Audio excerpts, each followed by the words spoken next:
अस्सलाम वालेकुम। मैं आरज़ू मलिक एक नए सेशन के साथ आपके सामने हाजिर हूँ। पिछले सेशन में मैंने अर्ली इयर्स में जो बच्चों की डेवलपमेंटल डोमेन्स हैं उनको डिस्कस किया था। आज इस सेशन में मैं कोशिश करूंगी कि जितनी भी डोमेन्स हम लोगों ने डिस्कस की थी उनको मैं अलग अलग से एक्सप्लेन कर सकूं। पहले नंबर पर जो डोमेन है वो डेवलपमेंटल डोमेन के अंडर जो चीज़ है वो है gross motor skills. Gross motor skills में बच्चे जो हैं वो खेलना, भागना, चलना, जंप करना, ये सारी चीजें शामिल हैं। और ये सारी जो डेवलपमेंट बच्चों में होती है वो अपनी डिफरेंट किस्म की जो एक्टिविटीज होती हैं या जितने भी वो अपनी एक्टिविटीज या खेल में शामिल होते हैं उस दौरान ही उनकी ये इस सारी जो ग्रोस मोटर स्किल्स हैं वो भी डेवलप हो रही होती हैं। यानी कि बच्चे जब खेल रहे होते हैं तो खेल के दौरान वो कभी चल रहे होते हैं, कभी भाग रहे होते हैं, कभी सीढ़ियों के ऊपर से के जरिए ऊपर जा रहे होते हैं, नीचे आ रहे होते हैं।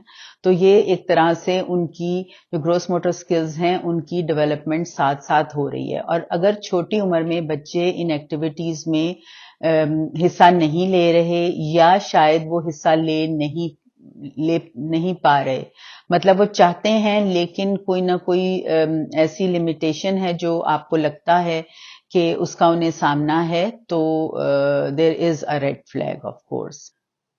दूसरे नंबर पर जो फिजिकल डेवलपमेंट में चीज आती है वो है फाइन मोटर स्किल्स।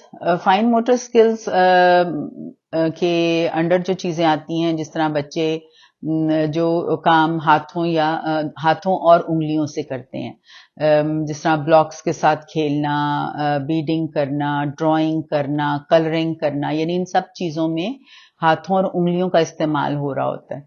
तो छोटी उम्र में बच्चों में ये जो फाइन मोटर स्किल्स हैं ये डेवलप हो रही होती हैं और बच्चे जब ये सारे काम करते हैं, ये इन सारी एक्टिविटीज में इन्वॉल्व होते हैं, यानी कलरिंग में, ड्राइंग में, बीडिंग में, लेसिंग में, तो इसका मतलब है कि वो उनमें ये चीजें जो हैं ये डेवलप हो रही हैं, ये स्किल्स।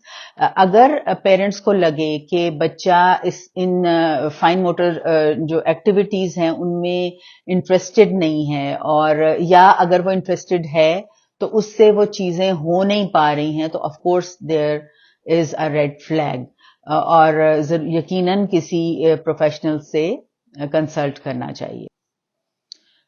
उससे अगली जो चीज है वो है सेंसरी डेवलपमेंट। यानी जो हमारी जो सेंसेस हैं वो भी तो डेवलप हो रही होती हैं और वो छोटी उम्र में ही डेवलप साथ साथ, यानी बच्चे की पैदाइश के साथ साथ वो जो सारी सेंसेस हैं बच्चा उनसे काम लेना शुरू कर देता है। यानी कि वो सुन भी रहा है, वो देख भी रहा है, वो फील भी कर रहा है, टच भी कर रहा है, और उसका जो टेस्ट है, टेस्ट बड्स, वो भी डेवलप हो रहे हैं। तो ये सारी चीजें जो हैं इनकी डेवलपमेंट जो है वो बहुत जरूरी है और इसमें भी माँ बाप को एक खास नजर रखनी चाहिए अपने बच्चे पे कि क्या उसकी जो सेंसरी नीड्स हैं वो पूरी हो रही हैं, क्योंकि कुछ बच्चों में वो सेंसरी नीड्स कम होती हैं, कुछ में बहुत ज्यादा होती हैं। तो इस चीज को एक बैलेंस है जो अल्लाह ने रखा हुआ है हमारे में। अगर वो बैलेंस थोड़ा सा भी बच्चे में डिस्टर्ब है तो ये एक रेड फ्लैग समझा जाता है और किसी प्रोफेशनल की गाइडेंस की जरूरत पड़ सकती है। फिर चौथे नंबर पर जो हेल्थ एंड न्यूट्रिशन है ये बहुत इंपॉर्टेंट है, क्योंकि बच्चे की पैदाइश के साथ ही उसकी सेहत की जिम्मेदारी जो है वो पेरेंट्स पे होती है। और ऑफ कोर्स सेहत का मतलब ये है कि उसके जो न्यूट्रिशन है, यानी जो उसका खाना पीना है, उसके जो खुराक हम उसको दे रहे हैं वो हेल्थी हो। अगर हम बच्चे को पेरेंट्स के तौर पे अनहेल्थी किस्म की खुराक देंगे तो उसकी जो फिजिकल डेवलपमेंट है वो अच्छे तरीके से नहीं हो सकेगी। पांचवें नंबर पर जो चीज इंपॉर्टेंट है वो है नींद।